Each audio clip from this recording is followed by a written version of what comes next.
What's up guys, Chigz here, and today we have a serious flagship battle.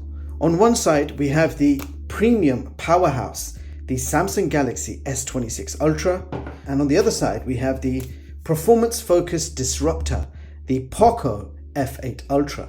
Now one costs flagship money and the other promises flagship power for a lot less. So the real question here is, are you paying for a brand or are you paying for performance? So let's break it down, shall we? Roll the intro.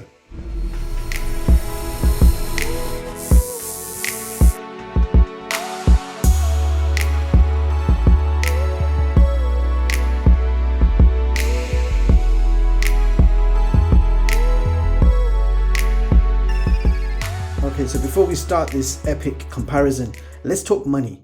The Samsung Galaxy S26 Ultra starts at around £1,279 for the 256 variant. POCO F8 Ultra is positioned very differently. This one comes in at a significantly lower price, that's $599 for the base model, so nearly half the price, which means throughout this comparison you're going to have to keep asking yourself, is the S26 Ultra worth £680 more? Well, let's check out the differences, shall we? Now first of all, let me show you what you get inside both boxes. So both come with user manuals, a charging cable each, Type-C to Type-C with Samsung, and USB-A to Type-C with POCO. The POCO also includes a silicone case finished in black, and there are no chargers included with either phone. Alright, now let's talk design. The S26 Ultra keeps that premium look, aluminium armor frame. We've got the integrated S Pen, slightly rounded edges, and a clean floating camera layout. It feels expensive because it actually is. And in comparison, the POCO F8 Ultra goes slightly different. More aggressive styling, bold camera housing, and a glass metal combo that still feels solid, but it's not trying to look corporate premium. It's more performance flagship energy.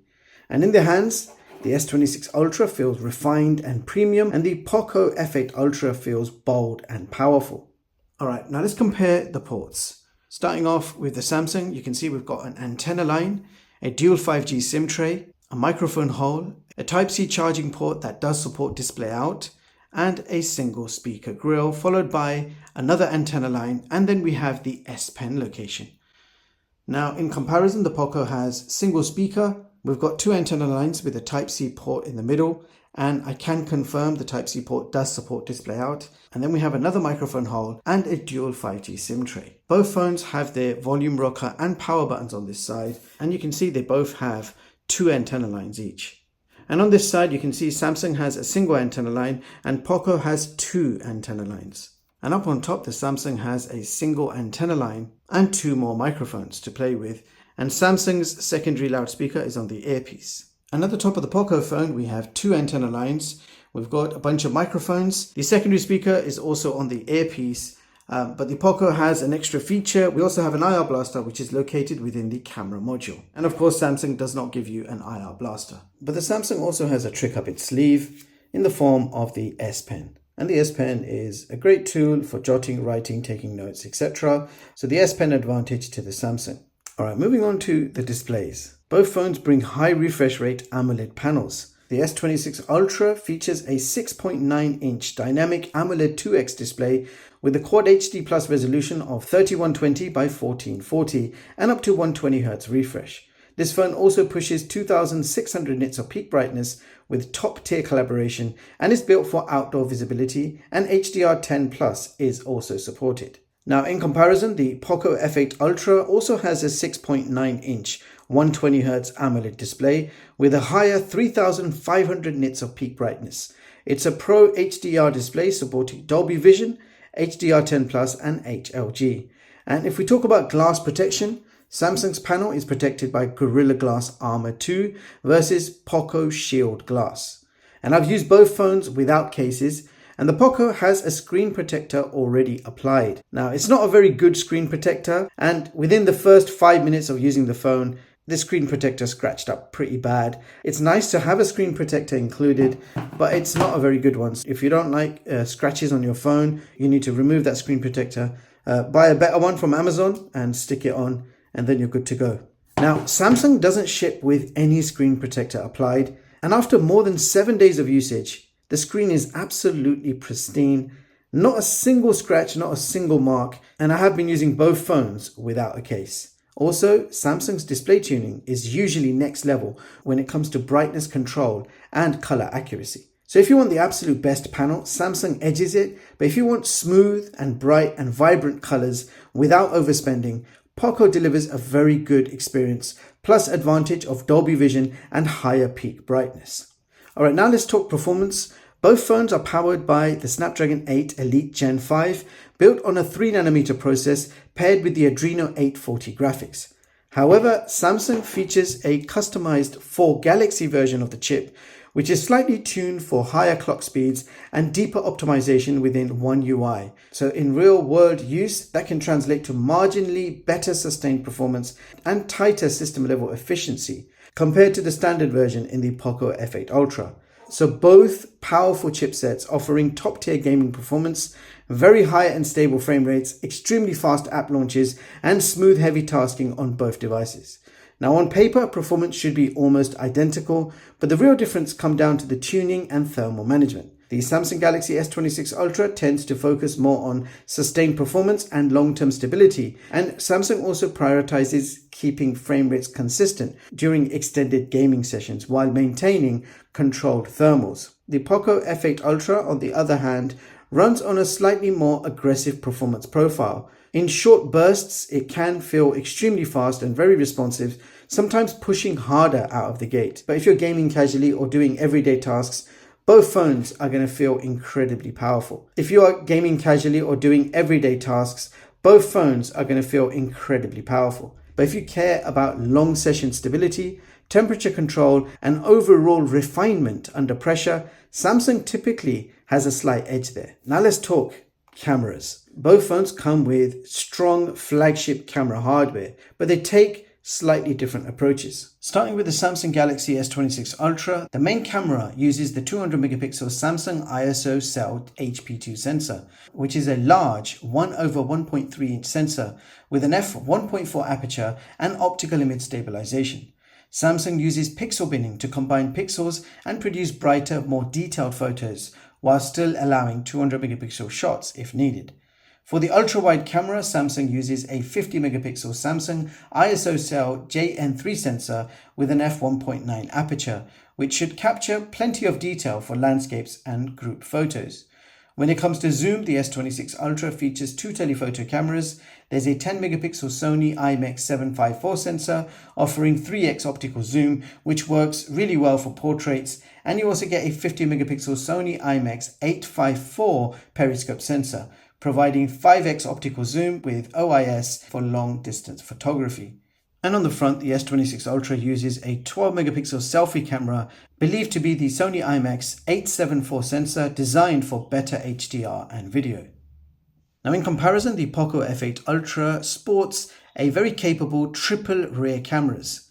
The main camera uses a 50 megapixel OmniVision Light Fusion 950 sensor, also known as the Light Hunter 950, with a 1/1.31 inch sensor size and an f1.67 aperture with optical image stabilization. It also supports pixel binning up to 2.4 microns, which helps improve low light photography. For the ultra-wide camera, POCO also includes a 50 megapixel sensor with an f2.4 aperture. For zoom, the POCO F8 Ultra features a 50 megapixel periscope telephoto cam with 5x optical zoom and optical image stabilization, which should help capture detailed zoom shots. And on the front, POCO includes a 32 megapixel selfie camera for higher resolution selfies and video calls. So overall, the Samsung Galaxy S26 Ultra offers the most versatile camera system thanks to its 200 megapixel main sensor and dual telephoto zoom setup, while the POCO F8 Ultra still delivers strong camera hardware with large sensors and a capable periscope zoom camera. But hardware is only part of the story. So let's see how these cameras perform in real life.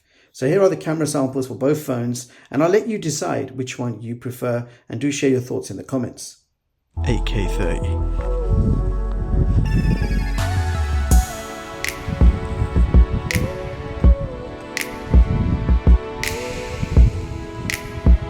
Samsung is 4K 60 and POCO is 4K 30.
Now let's talk battery and charging. The Samsung Galaxy S26 Ultra comes with a 5000 mAh lithium-ion battery and supports 60-watt wired charging along with 25-watt wireless charging, and you get reverse wireless power share too. While it doesn't charge as fast as POCO, Samsung focuses more on long-term battery health, efficiency and software optimization to maintain consistent endurance throughout the day. Nevertheless, you can achieve 0 to 50% in or around 18 minutes, and a full charge would take 45 minutes, which is not bad. On the other hand, the POCO F8 Ultra packs a massive 6500 mAh silicon carbon battery with 100-watt wired hypercharging and 50-watt wireless charging, and you also have reverse charging support. So that means you can go from 0 to 50% in just 20 minutes or 100% in around 38 minutes. Which is incredibly quick considering how large the battery capacity is, and it's ideal if you're always on the move and don't want to be plugged in for long. So if raw charging speed and bigger battery capacity matters most, POCO clearly takes the win here. But if you prioritize balance efficiency, ecosystem features and battery longevity over time, Samsung still holds strong. So speed versus refinement, that's the real choice here. Now let's talk about the software. Now Samsung's running the latest One UI version 8.5, brings long-term software support, advanced AI features, DeX mode, S Pen functionality, and deep ecosystem integration. And in comparison, the POCO runs the latest HyperOS version 3.0, also based on Android 16, which is smooth, customizable, feature-rich, but not as feature-rich as Samsung's ecosystem. So if you're deep into productivity, S Pen usage, and ecosystem features, Samsung wins quite easily. But if you want smooth, fast Android with easy AI options, POCO also does the job nicely. But what about software updates? Well, POCO promises 4 years of Android updates and 7 years of security patches, which is pretty amazing for the price. And in comparison, Samsung promises 7 years of Android updates and 7 years of security updates, which takes customer loyalty to another level. Really like what Samsung are doing here.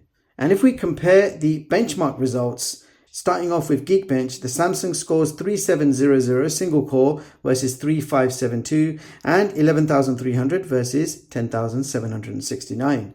Okay, moving on to 3D Mark Wildlife Extreme, testing out the gaming graphics. You can see we've got a higher score in the POCO, 7285 versus 6601. And in 3D Mark Solar Bay, Samsung takes the win with 12855. And in Steel Nomad Lite, this time POCO takes the win with an overall score of 2852. And finally, in the Antutu benchmark scores, POCO takes the win here with 3.7 million versus 3.6 million. And to give you an idea of how powerful these smartphones are, let's take a look at my latest smartphone performance chart for 2026. This chart shows you all the latest smartphones side by side, so you can see exactly how they stack up against each other. Every phone here is ranked using Geekbench multi-core scores. So higher the score, the more powerful the phone, and therefore higher it ranks on the chart. I've also rated each phone with a score out of 100, so you know exactly what I think of each phone regardless of the performance rank. And as you can see here, the POCO F8 Ultra takes position 4 on this chart with a Geekbench multi-core score of 10,769. And I've also given the POCO an overall rating of 97 out of 100. You'll also see that the Samsung Galaxy S26 Ultra is ranked position 2 on this chart with a slightly higher 11,300 Geekbench multi-core score. And I've also given this phone an overall rating of 98 out of 100. Now I will be constantly updating this chart as new devices launch, so if you want the most up-to-date rankings, head over to chigz.com to read them at your leisure and completely free of charge. So there you have it guys, that was my comparison video between the S26 Ultra versus the POCO F8 Ultra.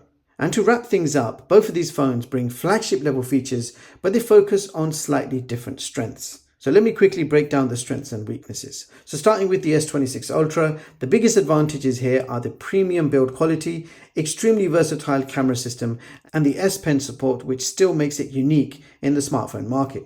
You also get one of the best displays available in a smartphone, strong performance, and a camera setup that includes a 200 megapixel main sensor plus dual telephoto zoom lenses, making it one of the most flexible camera systems you can get on a smartphone. Now the downsides are that it's much more expensive, charging speeds are slower compared to other Chinese flagships, and the phone is quite large and heavy, which may not suit everyone. Now, looking at the pros and cons for the POCO F8 Ultra, this phone delivers serious flagship performance at a much lower price. You get a larger battery, faster charging, strong performance, and impressive camera hardware, including a large main sensor and a 5x periscope zoom camera. So for the price, it offers a lot of value, and it's certainly a bang for your buck product. However, when you compare it to Samsung's latest flagship phone, it has a less versatile camera system, slightly weaker ultra-wide camera, and you don't get extras like the S Pen support or Samsung's premium ecosystem features. So overall, if you want the most complete flagship experience with the most versatile cameras, the S26 Ultra is clearly the stronger option. But if you want flagship performance, faster charging, larger battery, great hardware for a much lower price, then the POCO F8 Ultra offers incredible value for your money, and it's a phone very easy to recommend in its price bracket. So now let me ask you guys, if you had to choose one of these today, which one are you picking and why? So do drop your thoughts in the comments. Don't forget to like, subscribe to the channel if you're new, and hit the bell icon so you don't miss what's coming up next. Meanwhile, I'll see you guys in the next one. Peace.